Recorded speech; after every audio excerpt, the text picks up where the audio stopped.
Sunday survey nga tayo ngayon guys dito sa Urugmahan sa Baybay sa bayan ng Mercedes. Grabe talaga. Kapansin-pansin dito guys, dito ngayong oras na to ay talagang kukunti pa lang yung mga taong nakikita natin. Siguro dahil sobrang init pa at talagang halos nga alas 8 pa nga lang ng umaga, pero ramdam na ramdam mo talaga sa balat mo yung napakainit na sikat ng araw. Kaya naman hindi na nakakapagtaka, talagang halos kukunti pa lang ang pumupunta dito ngayong araw ito, at sa mga oras ay talagang hindi pa natin nakikita yung maraming dumadagsang mga magsiswimming na magkakapamilya, magkakaibigan, magtotropa ba. Pero grabe talaga, napakaganda pa rin ang lugar kapag gantong medyo inaalagaan yung gantong klaseng dalampasigan.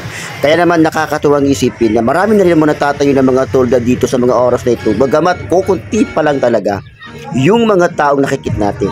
Nakabang na rin yung mga opisyalis ng Barangay Unog dito sa Urugmahan sa Baybay, at yung ating mga dapat kailangan na makikita kapag kaligtasan pag-uusapan ay talagang nakahanda na. At syempre abala na rin yung ilan sa mga tao nag-organize ng Urugmahan sa Baybay 2025, at talagang halos makikita mo kung ano yung preparasyon na ginagawa nila. Marami na rin tayo nakikita dito na medyo nag-i-enjoy na rin sa tubig dagat dito sa Barangay Unog sa kahabaan ng dalampasigan sa poblasyon sa bayan ng Mercedes. Pero talaga kahit napakainit ay hindi pa rin alinta na maraming kabataan ito. Talaga namang ini-enjoy nila yung moment. Talagang kahit nga naman ay talagang masakit sa balat, yung sikat ng araw ay tuloy pa rin naman talaga sila sa kanilang ginagawa. Ayan, makikita mo yung mga kapamilyang ito talaga naman nagtsatsaga sa init ng araw, kahit medyo alanganing oras ay talagang andyan talaga sila.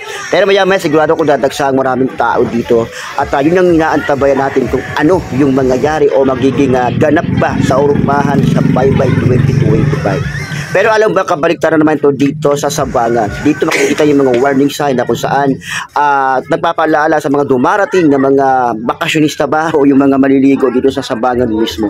At dala-dala rin yung mga kanyang anak. May mga nakikita rin ako nagluluto or nag-iihaw-ihaw sa Sabangan.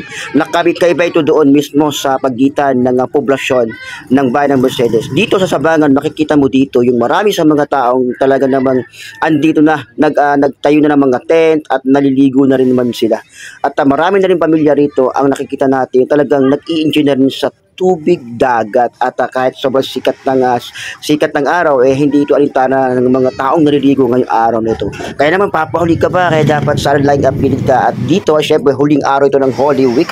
Ayan, marami sa atin na naghihintay na i-enjoy yung moment na kanilang dapat gawin sa mga oras na ito. Kaya naman, ano pang hinihintay nyo guys, kung hindi ka pa nakakapunta dito o nakakapaligo dito sa Sabangan, ito siguro yung araw o moment mo dapat mamisita mo naman yung Sabangan, at makita mo kung gaano kaganda yung dalampasigan sa poblasyon ng Mercedes at kahabaan ng Daet. At dahil syempre lilibut natin yung ilan sa mga lugar na makikita natin, na pupuntahan natin na mga pasyalan ba ngayong araw nito, at sigurado ako punong-puno naman sigurado yan. At ang pinakamaganda dito guys, makikita mo dito yung dito yung Philippine Coast Guard, PNP at ilang mga civic organization na nagpapantili ng kaligtasan ng ating mga bakasyonista. At syempre, yung mga taong naliligo dito mismo sa kahabaan ng dalampasigan sa poblasyon ng Mercedes.